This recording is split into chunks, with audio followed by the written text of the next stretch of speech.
برند معروف نیچر هایت و چادر اولترالایتش که وزنش رو اگه بگم باور نمی کنی، چون فقط 930 گرم خود چادر وزن داره. با میخ و طناب و اقلام دیگرش تقریبا این وزن میرسه به کمتر از 1200 گرم و این وزن برای یک چادر واقعا فوق العاده است و از این کمتر نمیشه.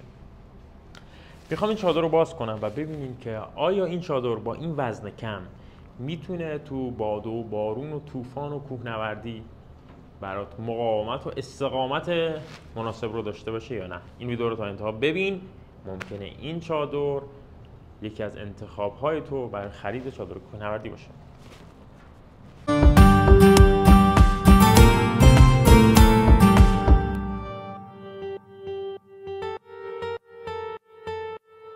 اول بذاریم باز کنم ببینیم اقلام همراه چادر چیه. برگه ها و لیبل هاش. کاورش رو سوا میکنم. بریم سراغ خود چادر. چادر رو اینجا به جای بندی که گره بزنید یه چسب داره که خیلی راحت تر میتونید ببندینش و این کار قشنگی. این خود چادره و اینم میخای آلومینیومیش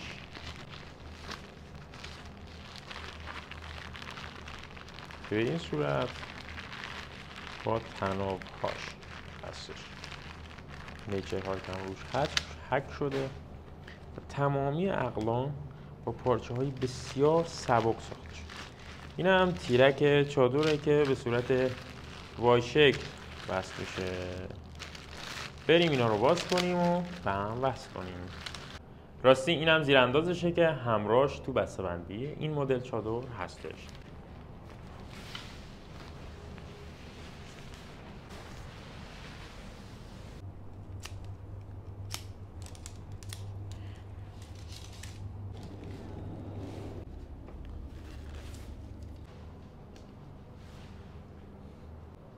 عجب میخای بچه‌ها، خیلی سبک، روی همشون برند نیچر هایت زده شده و توی همشون یه سری بندها ازش رد شده. اینجا هم 2 تا یا 4 تا تنابای چادره. همه اینها در کمترین وزن ممکن. 9 تا میخ داره و 3 تا طناب. بریم اینا رو وصل کنیم.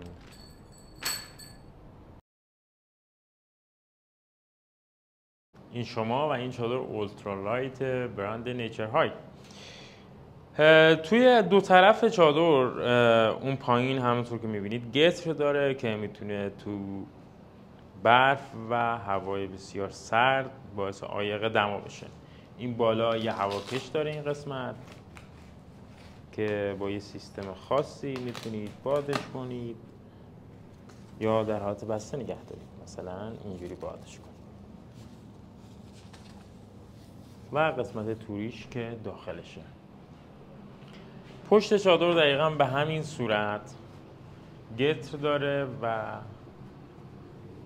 فاصله از چادر، ولی در نداره چادرش. تنها راه ورودی از چادر از جلوی چادره. میخوام در چادر رو باز کنم. اینجوری. یه نکته جالب در مورد این چادر اینه که از سبکترین متریال استفاده شده و اینجا از یه مگنت استفاده شده. شما میتونید در چادر رو زیپش رو از بالا یا پایین باز کنید، یعنی در هر صورت میتونید زیپش رو از 2 طرف باز کنید. و اینجا ورودی چادره. میخوام برم توش ببینم که چجوریه.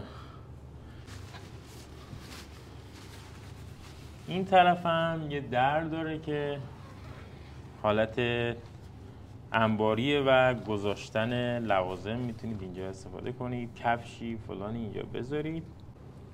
این هم قسمت جلوی چادر، سقفش، جای آویزون کردن میخ و اینم در چادر.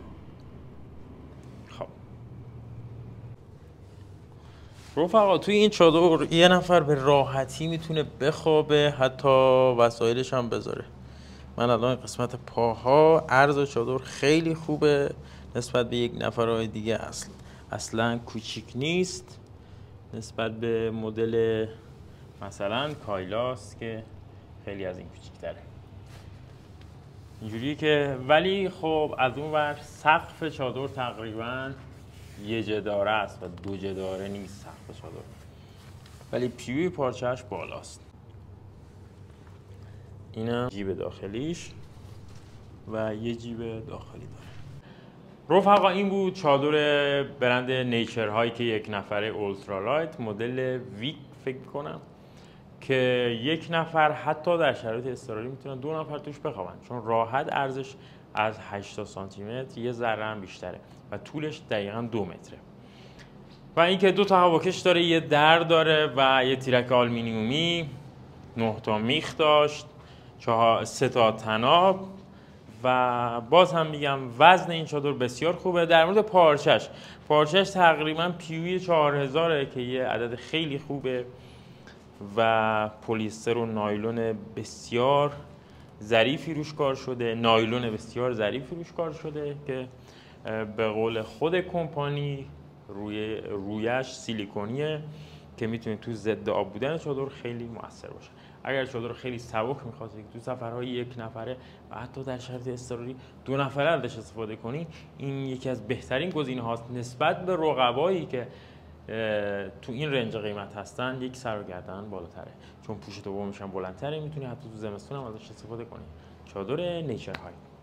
مرسی که این ویدیو رو تماشا کردی. اگر به این سبک ویدیو علاقه‌مندی کانالمون رو سابسکرایب کن و این ویدیو رو لایک کن تا به افراد بیشتری نمایش داده بشه، تا اونا هم بتونن یه انتخاب خوب داشته باشن. سپاسگزارم.